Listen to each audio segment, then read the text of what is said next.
If you had to kind of go back 4 years to the start of that development process, and you had to give yourself one piece of advice to see you through these 4 years, what would it be? Just don't give up. So Alex, you walk into R&D, what's the challenge you've set? Pretty simple really. Super efficient, amazingly good on wear, low wear and durable. But from being simple comes, the simplest things often take the longest. The original brief was really to tick 3 key boxes. So coefficient of friction is one, very low wear properties was another, and durability was the third. And they're kind of the holy trinity that we were kind of aiming to achieve, which did create the hardest part of the brief, and really being able to get those elements working in sync and performing as we needed them to be in terms of performance testing, but then also creating a wax emulsion that's stable. We sell a product to an end consumer, so it has to go through a number of stages kind of in final packaging, stability of the liquid. You see a final product, but there's a lot that goes into getting it to that stage. And those steps really do take time as well. So Alex, talk about testing and feedback loop and how that all kind of like works. Yeah, I mean it's painful. it's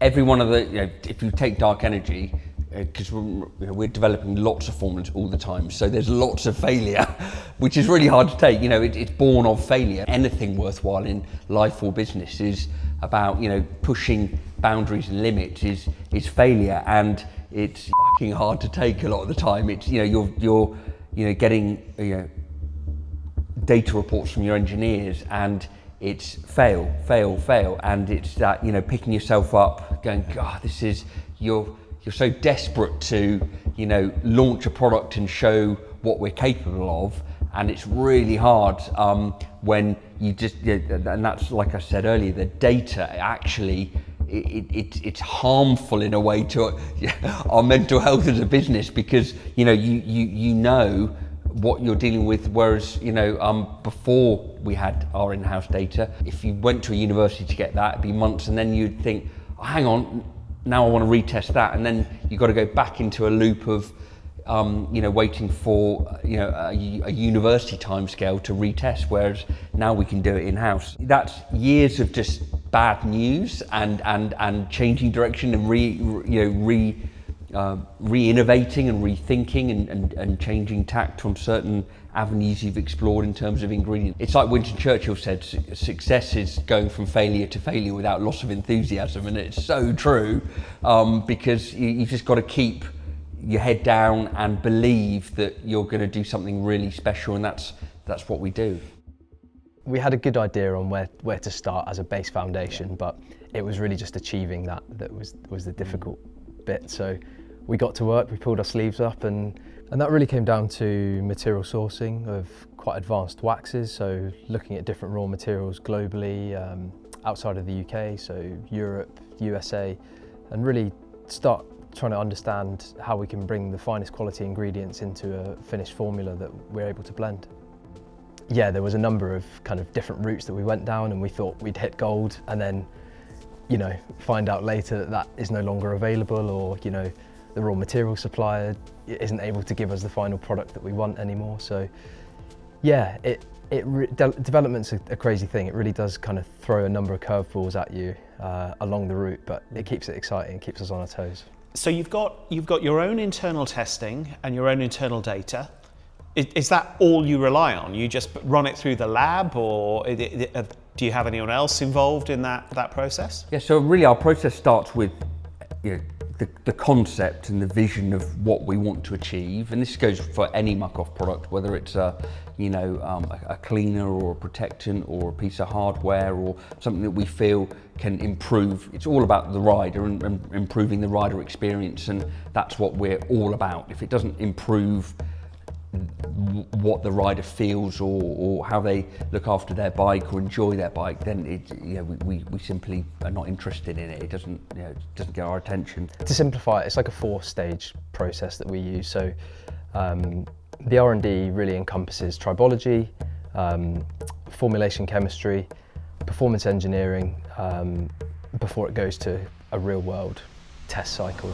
So let's go look in R&D and meet the team.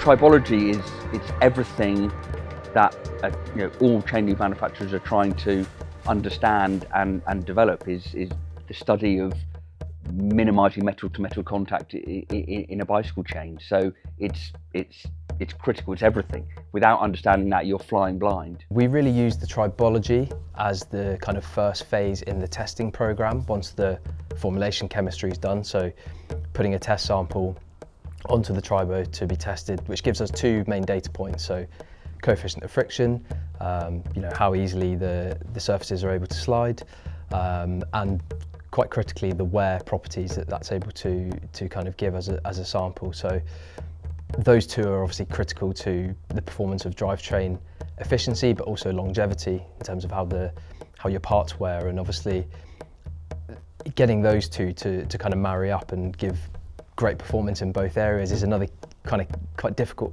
area to perfect. So we use the tribo really as a screening test. So first sample goes on there, it gives us a really good idea of where COF before we put it anywhere near a chain. So we can almost rule things out before they go any further than that. So it's a really handy tool. After that's done, it's then a case of going onto the dyno, so onto the chain. We will take a brand new chain, completely stripped of factory grease, apply the lubricant sample on there, obviously with a wax, let it dry off, and then run that. So that's basically translating a coefficient of friction number into what's lost on that drivetrain setup. So we have 2 dynos. One is in a fixed tension setup essentially, so there's a fixed load applied to that, and we're able to measure the drivetrain losses at a fixed point.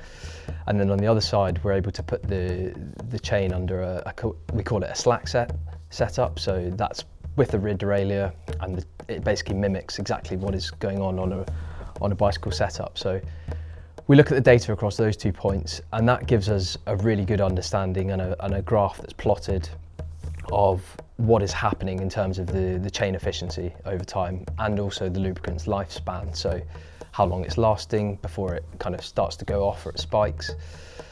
A really other interesting element of the dyno testing is contamination. So we're able to introduce things like water, sand, mud mixtures. So we can start to understand how well the wax emulsion's kind of repelling dirt, handling real world contamination before it goes out onto a bike. So it's really cool because we can control all of that in a repeatable lab environment before having to go out on a bike and kind of do guesswork, and I think it definitely helps us massively having that kit in-house, because we can take all the guesswork out and, pinpoint what's going wrong in the lab before it goes out into the real world. So we will then create an early formulation which we will test on our own bikes and just get our own feel for, and then that will probably spit out lots of feedback which will go into reformulation, and that process may take 6 months to a year just to get to that point where we're happy with it, and then the data early data is backing up our findings. Then it will go, if it gets through that stage, which again, once we get it on in the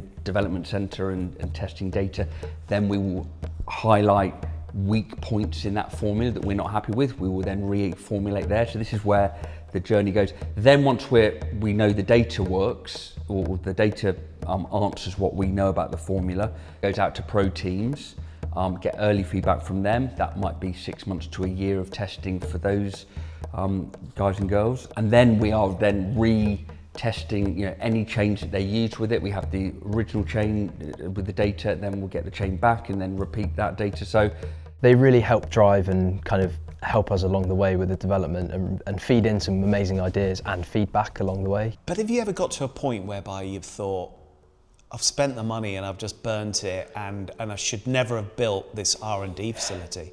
Yeah, it does. I mean, it's we've got some really advanced kit in there, and if we do it and buy the kit, we want to buy the best we can. And we're a family business. My mum and myself own it. We've not got private equity or deep pockets and investors around us. So we have to earn that money through growing the business, and that money goes back into innovating. And there's always risk, and the pressure of investing in advanced hardware is, the return is not quick on that, and you can't really quantify the return, but it's the belief of the product is everything. Certainly with the Tribology centre we've got, that's really opens us out to other areas. So I can't say names because it's all confidential, but we've done testing with F1 teams, America's Cup racing. We've done loads of amazing Tribology projects, even dual slalom, Olympic skiing.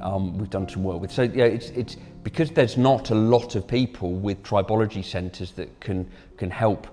It's that's fascinating work, and particularly the F1 projects we've done are just, for me, just as an engineering nut and an F1 nut, it's really cool to be working at the top level of motorsport performance and working on Tribology projects. That's really awesome. Data's one thing, but winning and emotional, excited feedback from riders is like, that's what I live for. The early feedback we got from teams was really exciting. They've then gone on to actually win already the Tour Down Under, which was absolutely fantastic, and we got a podium and a win with EF, which was fantastic. That just feels really great when all the data is comes back from pro riders. The best feedback we can have is racers saying, this stuff is sick, it's absolutely awesome, I love it. The highlight for me was receiving the news of that Tour Down Under win just a couple of weeks ago. I know it's ahead of launch, and for me, I think the most rewarding thing about any product that we develop is seeing it launch on launch day and getting into the consumer's hands. I think that's really greatly rewarding. But also getting a win such as that on something that we've put so much time and effort and energy into was phenomenal.